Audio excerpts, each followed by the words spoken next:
The ceremony ended, but no one moved to leave. The lecture hall remained full, cadets standing in clusters, talking in hushed voices about what they had witnessed. Admiral Kang and the Valari delegation stood near the door, speaking quietly.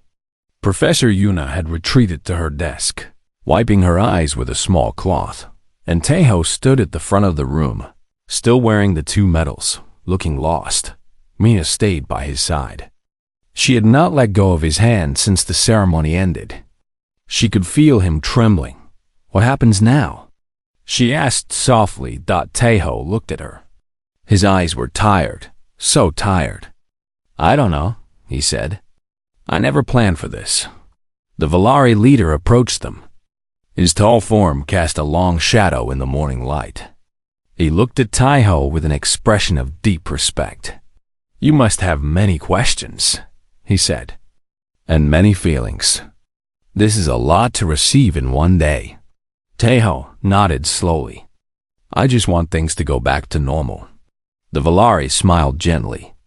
I understand, but I must tell you something. Something important. He sat down in one of the chairs, bringing his eyes closer to Taeho's level. When our transport was rescued, the children asked about you. They wanted to know who the pilot was. They wanted to thank him. Every night, they would look at the stars and wonder where he was. Taeho's face grew pale. He did not speak. There is one child in particular, the Valari continued. A young girl named Kira. She was 8 years old when the attack happened. When the raiders came, she was so scared that she could not move. She hid under a seat and cried. He paused, his dark eyes growing wet. But then she heard the battle outside. She heard the explosions, the weapons fire, and she started to believe. She told the others, the pilot will save us. I know he will. She said it over and over, like a prayer. Taeho remembered the voice from the transport. The small, innocent voice that had kept him fighting. His throat tightened. When the battle ended and the raiders fled, Kira ran to the window of the transport. She pressed her face against the glass and looked out at your damaged ship. She waved. She waved and waved, hoping you could see her. The Valari leader reached into his robe and pulled out a small piece of paper. It was folded carefully, with a drawing on the front. She made this for you, he said, handing it to Taeho. She has been carrying it with her every day, waiting for the chance to give it to you. Taeho unfolded the paper with shaking hands. The drawing was simple, done in colored pencils. It showed a small spaceship with a blue star painted on its side. Next to the ship was a figure, a human pilot with a big smile. Around the ship were many smaller figures, aliens waving their hands. At the bottom, in careful child's handwriting, were the words, "Thank you for saving us. You are my hero forever. Love, Kira." Something broke inside Taeho. The walls he had built around himself, the barriers he had used to hide his emotions, all of it crumbled away. He sat down heavily in a chair, holding the drawing to his chest, and began to cry. Mina knelt beside him, her arms around his shoulders. She said nothing. There was nothing to say. The cadets in the room watched in silence. Many of them were crying too. They had all grown up hearing stories about heroes, but they had never seen what heroism truly cost. They had never seen the weight of saving lives. Professor Yuna walked slowly to the front of the room. She looked at her students, these young men and women who had come here to learn about war and strategy and tactics. I had planned a lecture today, she said, her voice quiet but clear. I was going to talk about the Battle of the Three Moons, about formations and flanking maneuvers and supply lines. She shook her head. But I think the lesson we learned today is more important than anything I could teach from a book. She looked at Taeho, still holding the drawing, still crying silent tears. Being a soldier is not about winning battles. It is not about medals or glory or fame. It is about this. It is about being willing to sacrifice everything for people you have never met, people you may never see, people who may never know your name. She turned to the Valari leader. You asked earlier why humans are the way we are, why we fight for strangers, why we risk our lives for people who are different from us. She smiled sadly. I don't think we have an answer. I don't think any of us knows why. It is just who we are. We see someone in danger, and something inside us refuses to walk away. We see injustice, and something inside us demands that we act. She looked back at Taeho. Sometimes that means fighting impossible odds. Sometimes that means breaking rules. Sometimes that means giving up everything we have. But we do it anyway, because we cannot live with ourselves if we don't. The Admiral nodded slowly. That is what makes humans both dangerous and beautiful. We do not fight because we expect to win. We fight because we believe it matters. The Valari leader rose to his feet. He walked to stand beside Taeho and placed a hand on his shoulder. I will tell Kira that you received her drawing, he said softly. I will tell her that her hero cried when he saw it. She will be so happy. Taeho looked up, his eyes red and swollen. Can I send her a message? I want to tell her thank you. The Valari smiled warmly. Of course, but perhaps something better. In 3 months, our transport will make its annual journey back to the human colony worlds for the festival. Kira will be on that ship. He paused. Perhaps you would like to meet her in person? Taeho was silent for a long moment. Then, slowly, he nodded. I would like that, he said. I would like that very much. The morning passed into afternoon. The cadets eventually began to leave, but many of them stopped to shake Taeho's hand or simply to say thank you.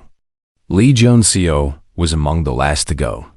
He stood before Taeho for a long moment, searching for words. I spent my whole life trying to be the best, he said finally. I thought that was what mattered. Being number one, winning every competition. He shook his head. But he taught me something today. Being the best isn't about beating everyone else. It's about being there when someone needs you. Even when it's hard. Even when it's impossible. He held out his hand. Thank you, Taeho. I won't forget this. Taeho took his hand. Neither will I. When everyone else had gone, Mina remained. She sat beside Taeho in the empty lecture hall, watching the afternoon light stream through the windows. What are you thinking about? She asked. Taeho was quiet for a moment. He looked at the drawing in his hands, at the childish sketch of a spaceship and a pilot. I'm thinking about how strange life is, he said. 3 months ago, I was just a cadet on a training patrol. Now, he gestured at the medals on his chest. Mina leaned her head against his shoulder. Now you're a hero. I don't feel like a hero. I know, but that's what makes you one. They sat in comfortable silence for a while. The sun moved across the sky, painting long shadows on the floor. Finally, Taeho spoke again. Professor Yuna never finished her lesson about the Battle of the Three Moons. Mina laughed softly. I think she gave us a better lesson. Taeho smiled. It was a small smile, but it was real. The first real smile he had given in 3 months. Maybe she did. He stood up and walked to the window. Outside, cadets were moving between buildings, living their normal lives. In 3 months, a young Valari girl named Kira would travel across the galaxy to meet the pilot who had saved her. In the history books, his name would be written alongside the greatest heroes of the past. But right now, in this moment, he was just Park Taeho. A quiet young man who had done the right thing because it was right. And that, perhaps, was the greatest lesson of all. Humanity would continue to reach for the stars. They would make mistakes. They would fight wars. They would sometimes fail. But as long as there were people like Taeho, people who saw strangers in danger and refused to look away, There would always be hope. The galaxy was vast and dark and full of dangers. But humans carried their own light, burning bright in their hearts, and nothing in the universe could ever put that light out. The lecture hall had transformed. What had started as an ordinary morning class had become something historic. The cadets sat in stunned silence, watching as the Valari leader stood before Park Taiho with tears streaming down his face. Admiral Kang stepped forward, his boots echoing in the quiet room. "I think," he said slowly, "we need to make this official." He turned to Professor Yuna. "With your permission, Professor, I would like to conduct a proper ceremony here. In front of his classmates. In front of the people who know him." Professor Yuna nodded. Her eyes had not left Taiho since the truth came out. "Of course, Admiral. This room has seen many lessons over the years. But I think this will be the most important one." The Admiral gestured to the officers behind him. They moved quickly, setting up a small platform at the front of the room. One of them carried a camera. Another held a communication device that would broadcast this moment across the galaxy. "We will record this," the Admiral explained. "The whole galaxy deserves to see what humanity is capable of." Taiho looked uncomfortable. He gripped the metal tightly in his hands, as if he wanted to disappear into it. Mina squeezed his arm. "It's okay," she whispered. "You deserve this." "I don't want it," he whispered back. "I never wanted any of this." But there was no escaping now. The Valari leader walked to Taiho's row and extended his hand. "Please," he said gently, "come forward. Let us honor you properly." Taiho stood slowly. His legs felt weak. Every eye in the room was on him. He walked down the aisle between the seats, and the sound of his footsteps seemed impossibly loud. When he reached the front of the room, he turned to face his classmates. He had never felt so exposed in his life. The Valari leader stood beside him. He looked out at the cadets and began to speak. "I want you all to understand what this means," he said. "The Star of Eternal Gratitude is not just a medal. It is a sacred trust. In 10,000 years of our civilization, we have given this honor only 7 times. Each time, it was given to a being who showed us something we thought was impossible." He listed the names: great warriors, legendary healers, a scientist who had saved an entire planet from a dying star. Each name carried the weight of history. "And now," the Valari said, "we give it for the 8th time, to a young human who was not supposed to be a warrior, who was not supposed to be a hero, who was simply in the right place, at the right time, with the right heart." He turned to Taiho and lifted the medal. "Park Taiho, by the authority of the Valari High Council, by the gratitude of 2,000 souls who live because of you, by the love of families who will stay together because of your courage, I present to you the Star of Eternal Gratitude." He pinned the medal to Taiho's chest. The crystal at its center began to glow again, soft and warm. The room was silent for a long moment. Then, from somewhere in the back, a single cadet began to clap. Then another. Then another. Within seconds, the entire lecture hall was filled with applause. Cadets stood from their seats, cheering and crying. Mina was on her feet, tears running down her face. She clapped until her hands hurt. Beside her, other cadets were hugging each other, overwhelmed by what they had witnessed. Lee Junseo pushed his way to the front. He was the top student in the class, known for his pride and his ambition. But now he stood before Taiho with his head bowed. "I thought I knew what it meant to be a soldier," he said, his voice shaking.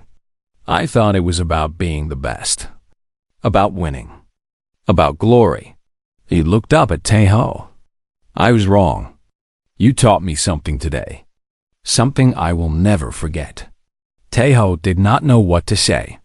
He nodded awkwardly and looked at the ground. Professor Yuna approached next. She had spent 30 years teaching military history. She had told stories of countless heroes, countless battles, countless acts of courage. But she had never stood in the presence of one before. "Cadet Park," she said, her voice thick with emotion. "In all my years, I have never been more proud of a student. You have shown us what humanity can be at its best." She reached out and touched the medal on his chest. The crystal pulsed beneath her fingers. "This belongs in the history books," she said. "Your name will be remembered long after all of us are gone." Taeho looked at her with something like pain in his eyes. "I don't want to be remembered," he said quietly. "I just want to be normal." The Valari leader heard his words. He stepped forward and placed a hand on Taeho's shoulder. "That," he said, "is exactly why you are special. A true hero never seeks glory. A true hero never asks for thanks. A true hero does what is right because it is right, and then walks away without looking back." He smiled sadly. But the universe does not let such people remain hidden. Sooner or later, the truth comes out. Sooner or later, the light finds its way through the darkness. Admiral Kang moved to stand beside them. The camera was recording everything, broadcasting this moment to every corner of the galaxy. "I have something to add," the Admiral said. He looked at Taeho with stern eyes, but there was warmth behind them. "Cadet Park, when I first heard about what you did, I did not believe it. I thought there must be some mistake.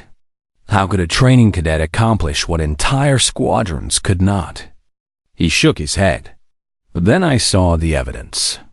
The sensor logs. The recordings from the Valari transport. The wreckage of 8 raider ships, all destroyed by a single fighter. His voice grew heavy. "I have fought in many battles. I have seen many brave men and women. But I have never seen anything like what you did at Vega Station."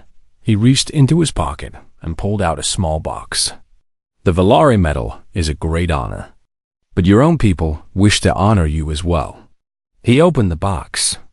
Inside was a medal of deep blue and gold, shaped like a star with a human handprint at its center. "The medal of humanity's light," the Admiral said. "Given to those who represent the very best of what we can be. It has been given only 12 times in our history." He pinned the medal beside the Valari star on Taeho's chest. "Today, it is given a 13th time. To you." The room exploded in cheers again. Cadets were crying, laughing, shouting Taeho's name. The sound was overwhelming, but Taeho barely heard it. He was looking at the 2 medals on his chest. These small pieces of metal that seemed to weigh more than entire worlds. He thought about the children on the transport. He thought about the voice that had kept him going through 16 hours of hell. "The pilot will save us, he had saved them." And now the whole galaxy knew Mia pushed her way through the crowd and threw her arms around him. She was crying too hard to speak, but she held him tight. He led her. For the first time in 3 months, he did not feel alone. The Valari leader watched them with a gentle smile. He turned to Admiral Kang. "Your species continues to surprise us," he said quietly. "We have traveled among the stars for thousands of years. We have met countless civilizations. But humans are different." "How so?" the Admiral asked. The Valari was quiet for a moment. Then he spoke. "Other species fight for territory, for resources, survival. But humans fight for each other, for strangers they have never met, for people who are different from them, for lives that have no value except the value of being alive." He looked at Taeho, still wrapped in Mina's embrace.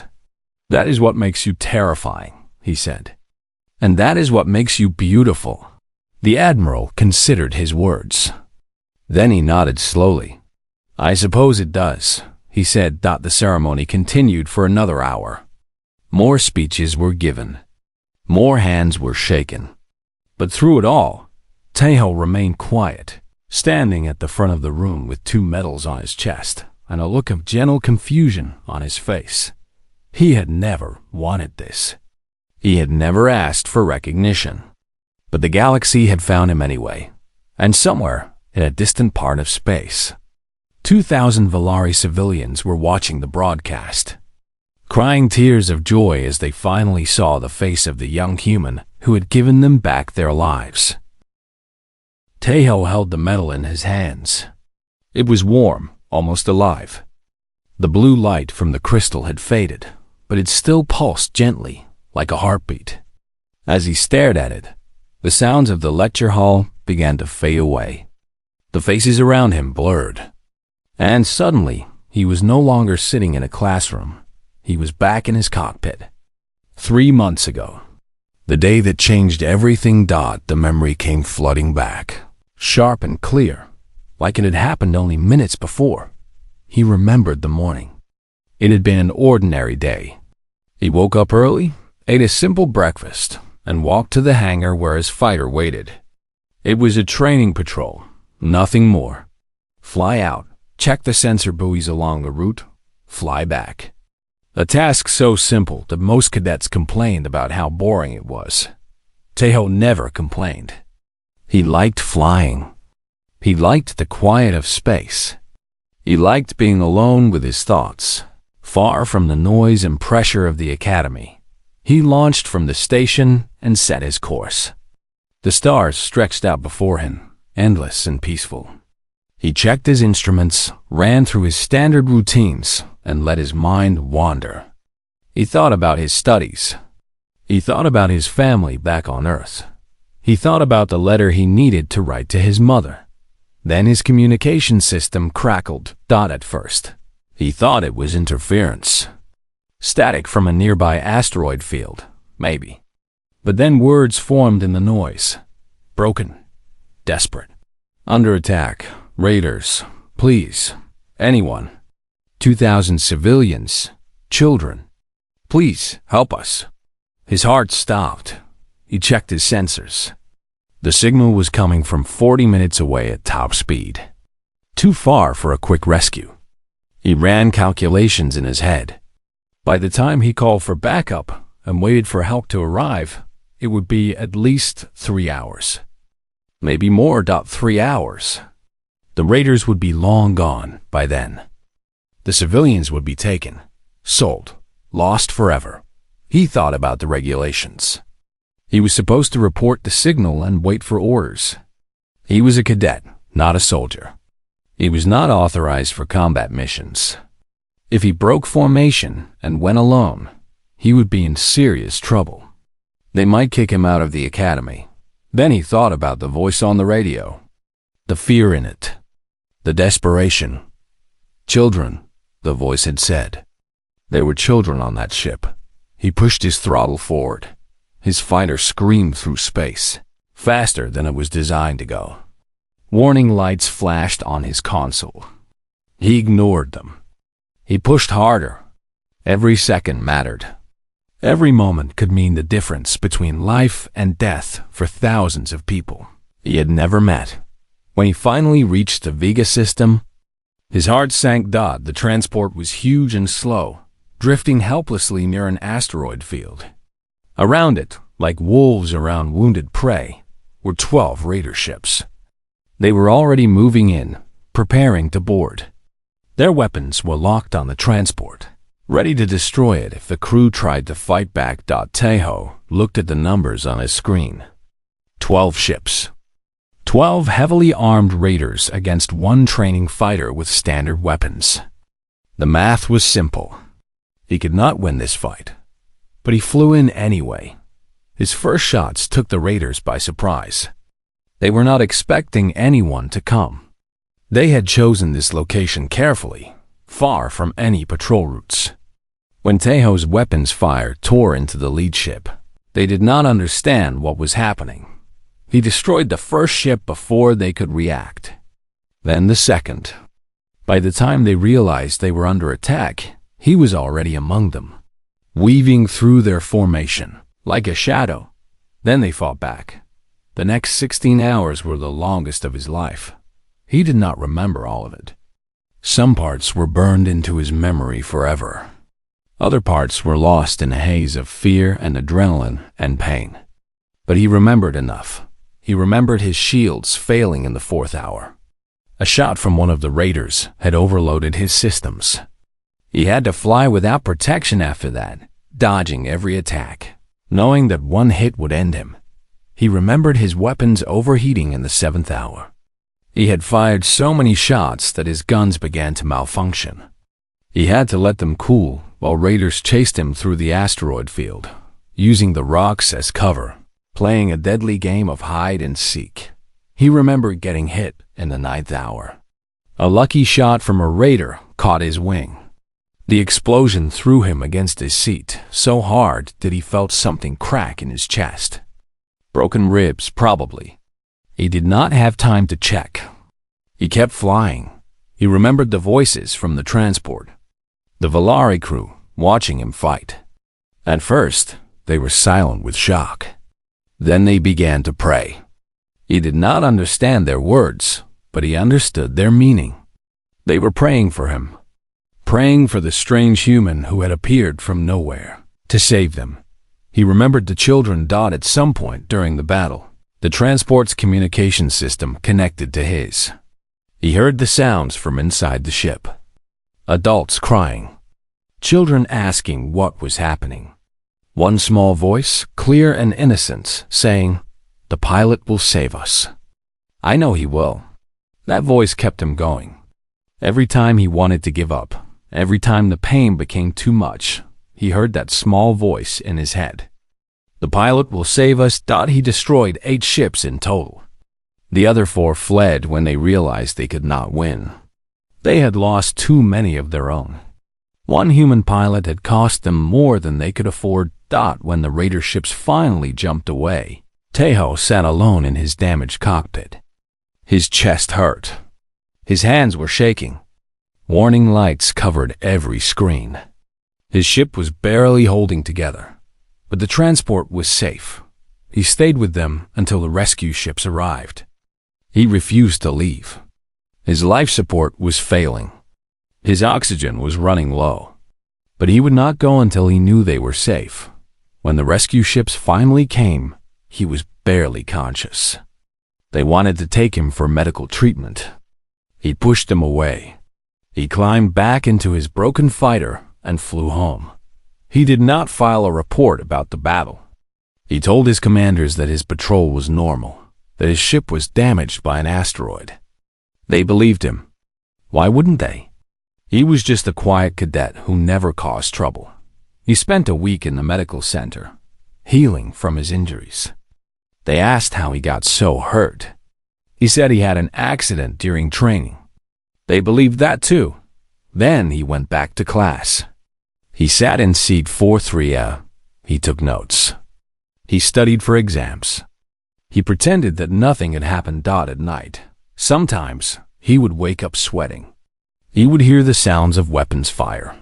He would feel the pain in his chest. He would see the faces of the raiders as their ships exploded.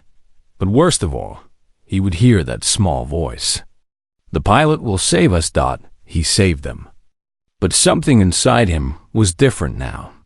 He had seen what he was capable of. He had faced death and refused to back down. He had done something impossible. And he had no idea how to live with it. So he said nothing. He told no one. He carried the weight of that day alone, buried deep inside himself where no one could see until now, until the Valari came with their metal and their tears and their gratitude. Until the whole galaxy learned what he had done. The memory faded.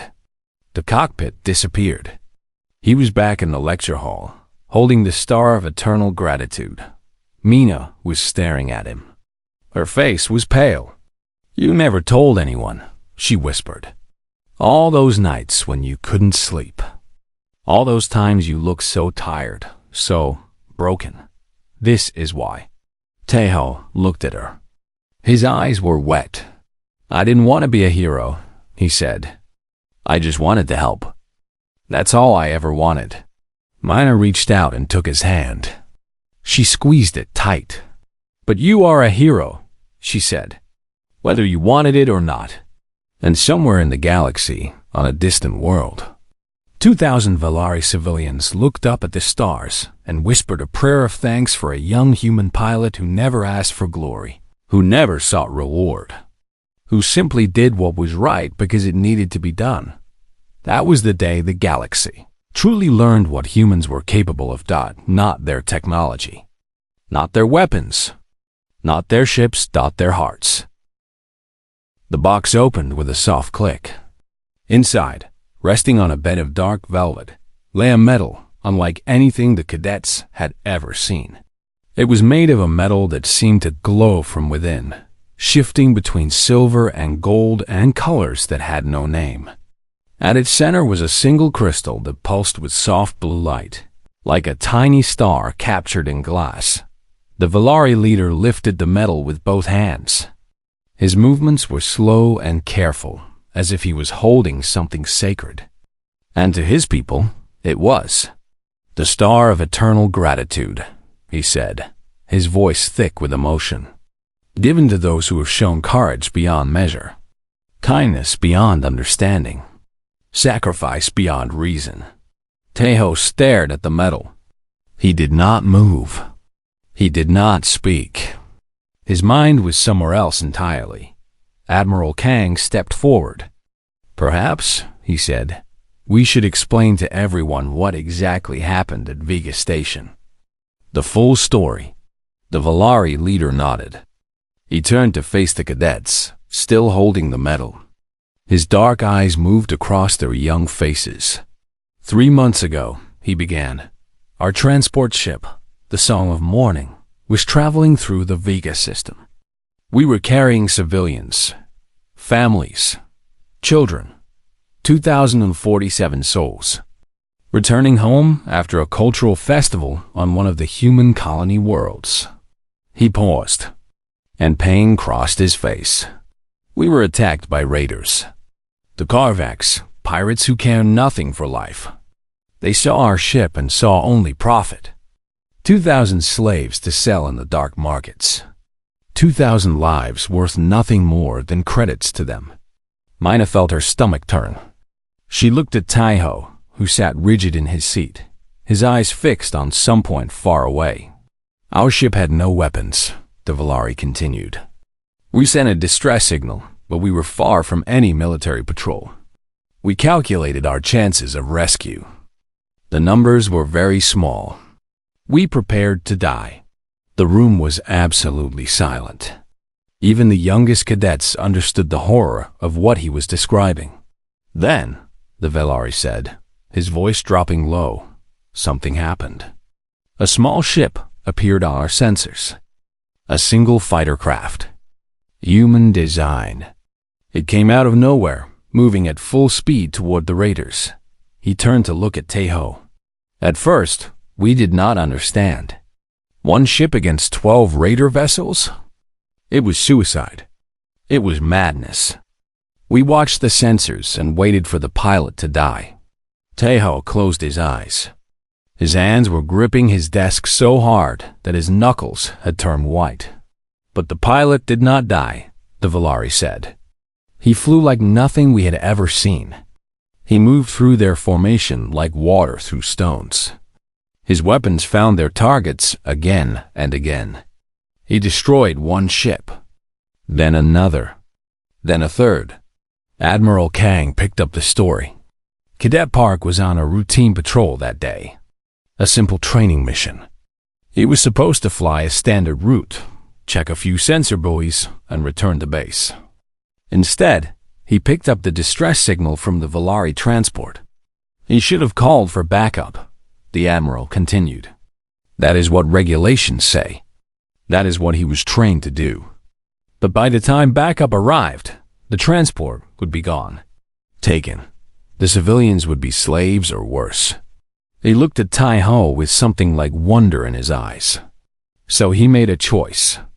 He broke formation. He flew alone into a battle he could not win. And he fought.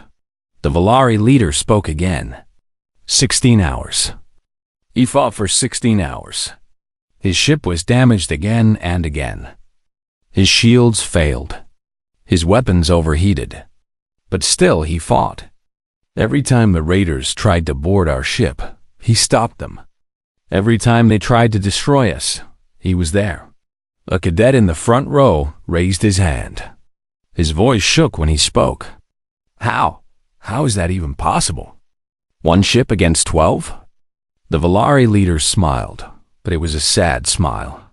We asked ourselves the same question. We watched from our ship as this human pilot did impossible things. He used asteroids as shields. He flew through the wreckage of ships he had destroyed, using the debris as cover. He baited the raiders into firing at each other. He turned their numbers against them. But most of all, he said, he refused to give up. Every time we thought he was finished, he found a way to continue. His determination was terrifying. Beautiful and terrifying. Mina turned to look at Tejo. Tears were running down her face, though she did not seem to notice. You never told me, she whispered. All this time, and you never said a word. Tejo finally opened his eyes. He looked at her, and his face was full of something she could not name. Guilt, maybe. Or shame. Or simply exhaustion. What was I supposed to say? He asked quietly. I did what had to be done. That's all. That's all? Another cadet stood up, a young man named Lee Jun-seo.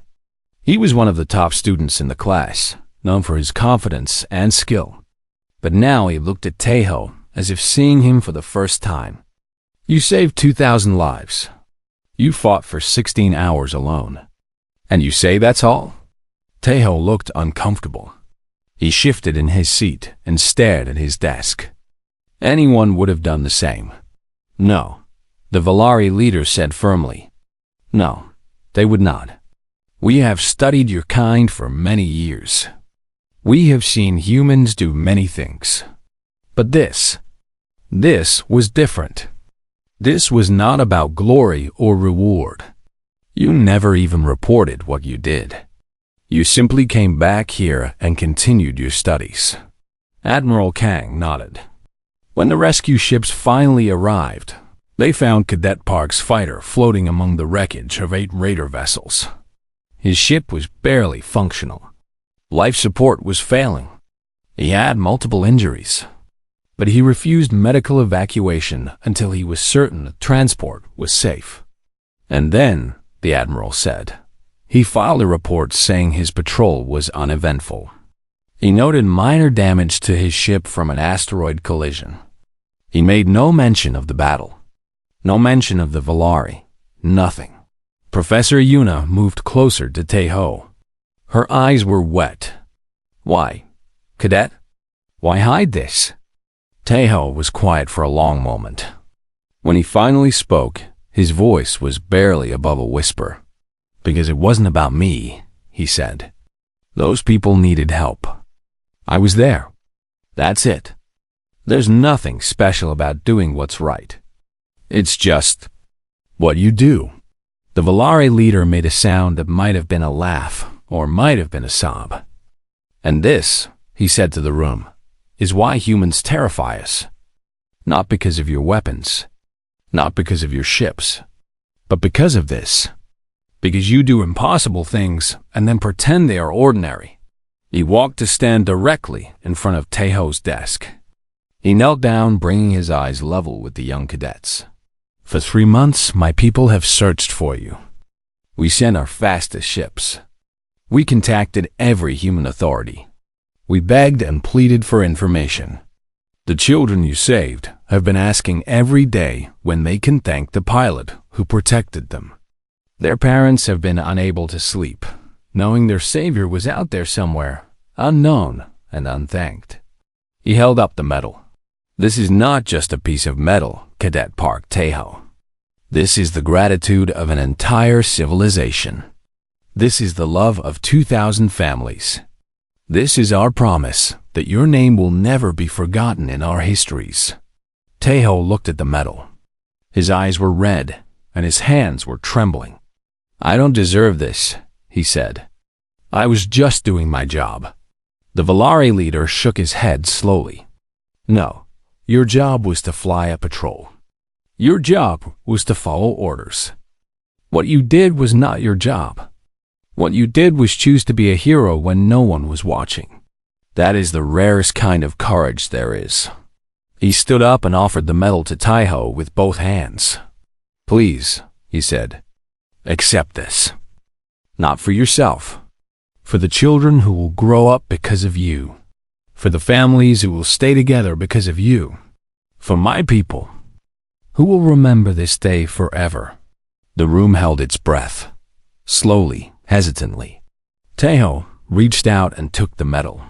The moment his fingers touched it, the crystal at its center flared with bright light. The entire room was bathed in soft blue glow. The Valari leader smiled through his tears. The star knows its true owner, he whispered. It always does.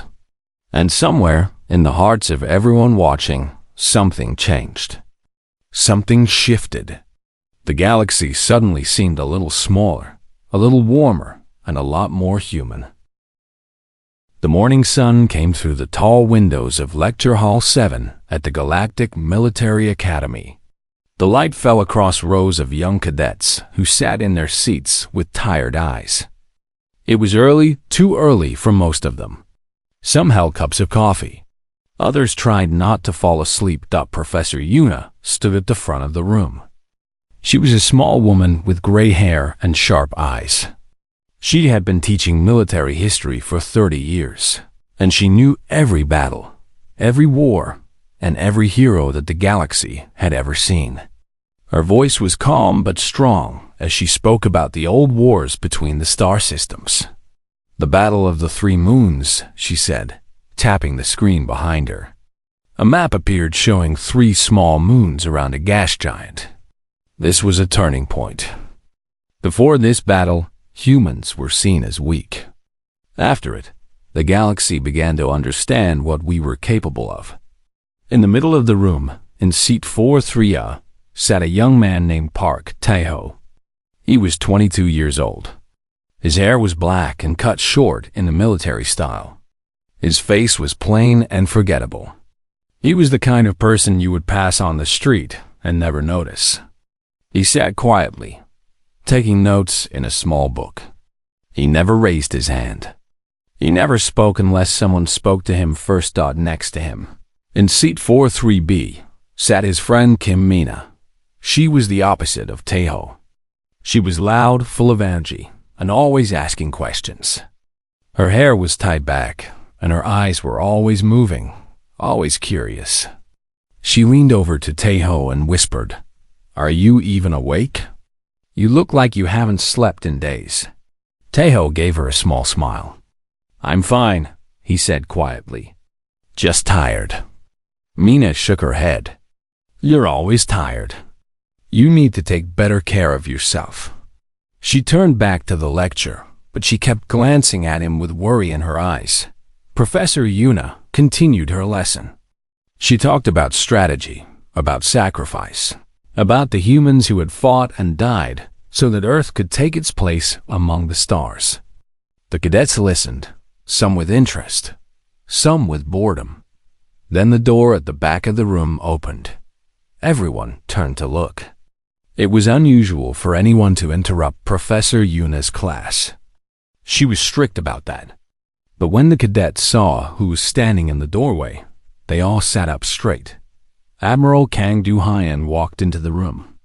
He was a tall man with broad shoulders and a face that looked like it was carved from stone.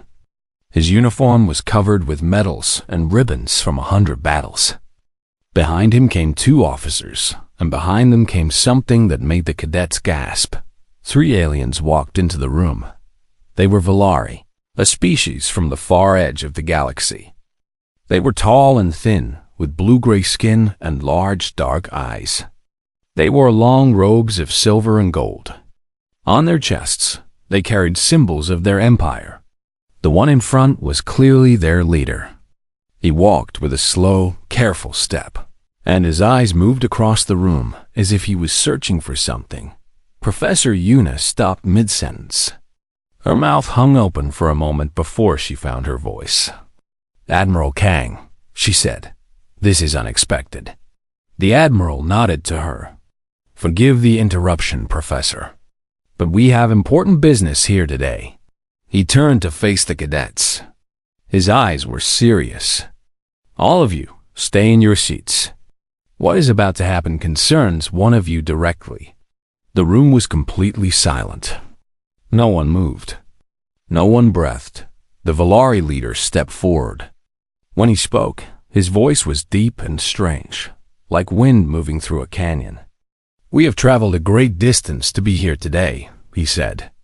Across many star systems, through many dangers, all to find one person. He held up a small box made of dark metal. It was covered with symbols that glowed faintly. Inside this box is the highest honor our empire can give, the Star of Eternal Gratitude. In 10,000 years, we have given this medal to only 7 beings. Today, we give it to an 8th. Mina looked at Tejo with wide eyes. He looked back at her with confusion. Around them, the other cadets whispered to each other. Who could it be? Which of them had done something so great that aliens would travel across the galaxy? Admiral Kang cleared his throat. 3 months ago, he said, during the Battle of Vega Station, a single human pilot intercepted a distress signal from a Valari civilian transport. The transport was under attack by raiders. It carried 2,000 civilians, including children. The Valari leader's eyes grew wet with emotion. His hands shook as he held the box. The pilot, the Admiral continued, engaged the raiders alone. He was outgunned and outnumbered. He had no backup, no support, but he fought for 16 hours. He held the line until rescue ships could arrive. He saved every single person on that transport. The room was completely still. The pilot never reported his actions, the Admiral said. He never filed a mission log. He never told anyone what he had done. His identity was unknown until the Valari spent months searching through old signals and records. They traced the pilot's helmet beacon to a seat number in this academy. The Admiral turned and looked directly at the middle of the room. Seat 43A. Every head in the room turned. Every eye found Parkte-Ho. He sat frozen in his seat. His face had gone pale. His hands gripped the edges of his desk. He looked like a man who wanted to disappear into the floor. Mina stared at him. Her mouth was open. Taho, she whispered. What did you do? He did not answer. He could not answer. The Valari leader walked down the aisle between the seats. His steps were slow and full of meaning. When he reached Tejo's row, he stopped. He looked down at the young man with eyes full of tears. For 3 months, the alien said, his voice breaking, we searched for you. We sent ships. We sent messages. We begged every human government to help us find the pilot who saved our people. And all this time, you were here, sitting in a classroom, taking notes, as if nothing had happened. Tejo's hands were shaking. He looked down at his desk. He could not meet the alien's eyes. I just did what anyone would do, he said quietly. His voice was barely a whisper. The Valari leader shook his head slowly. No, he said. No, young human. That is not true. What you did, no one else would do. You flew into fire. You faced death. And you never asked for anything in return. You simply went back to your life. Professor Yuna had moved to stand beside the Admiral. Her eyes were fixed on Tejo. In 30 years of teaching, she had never seen anything like this. Cadet Park Tejo, she said softly. Is this true? For a long moment, Tejo said nothing. The whole room waited. Then, slowly, he nodded. The silence that followed was the deepest silence any of them had ever known. It was the silence of understanding, the silence of respect, the silence of a galaxy learning what it truly meant to be human. And in that silence, the Valari leader opened the box.